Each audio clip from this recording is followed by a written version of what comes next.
Kumusta mga boss? Maraming salamat sa mga bagong subscriber at sa dating mga subscriber. Maraming salamat sa inyo mga boss. May ibabahagi lang ako sa inyo mga boss. Meron tayo dito Smash 115. Ayan.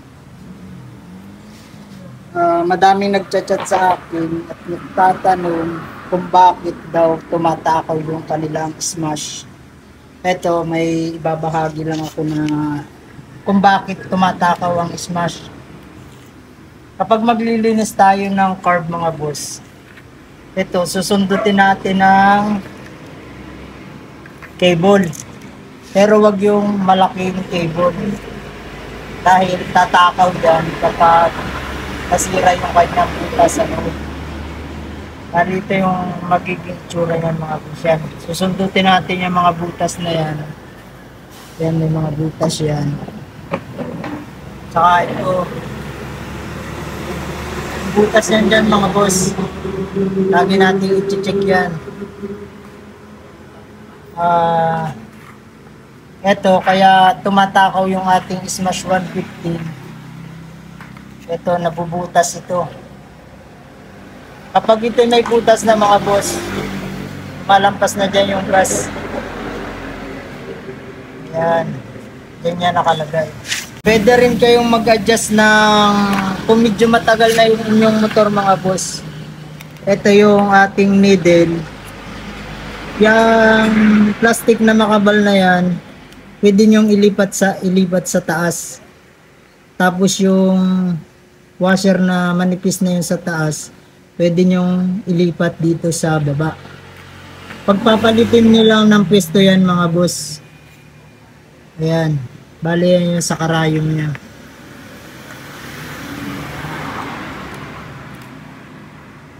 Ang nagiging sanhip pa niyan mga boss yung kanyang choke. Ito. I-check nyo din yung kanyang cable. Ayan. Minsan may stock na yan. Kinakalawang. Yan ang kalimitan nagiging problema niyan mga boss.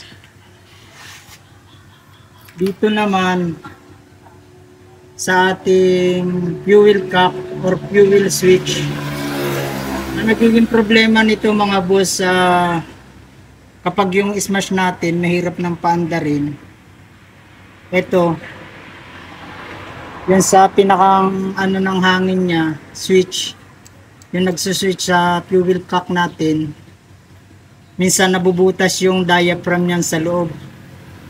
Dumidiretso siya dito sa elbow. Hindi na siya dumadaan ng carburetor. Ayan.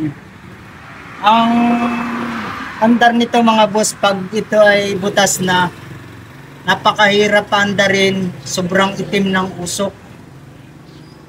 Ayan. Pero kalimitan nagiging problema nito mga boss, ang usok niya amoy gasolina o kaya maitim ang usok. Diyan natin malalaman kung atakaw ng ating motor kapag ganun ang nangyayari sa ating Smash 115 mga boss. Bali, yan lang ang gagawin nyo mga boss. Check nyo ito. Itong choke nya, number 1 yan. Saka yung mga hose nya mga boss. Ayan o, yung sa kabila. I-check nyo din yun. Kapag yun ay may butas na, pangit na ang minor nyan.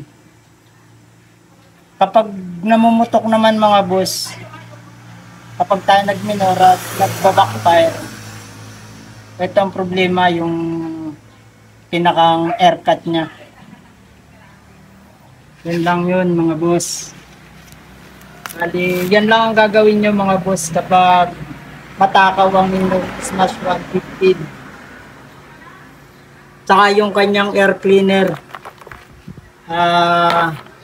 papalitan din ninyo ito kapag alam na ninyong sobrang kapal na nung kanyang alikabok. Yan. Ito ay nagiging sanhi din mga boss ng pagtakaw ng Smash.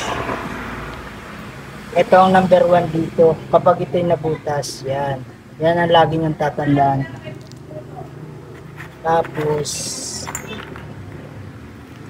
ito hindi naman masyadong maseta nito mga boss. Yun lang mga boss. Maraming salamat.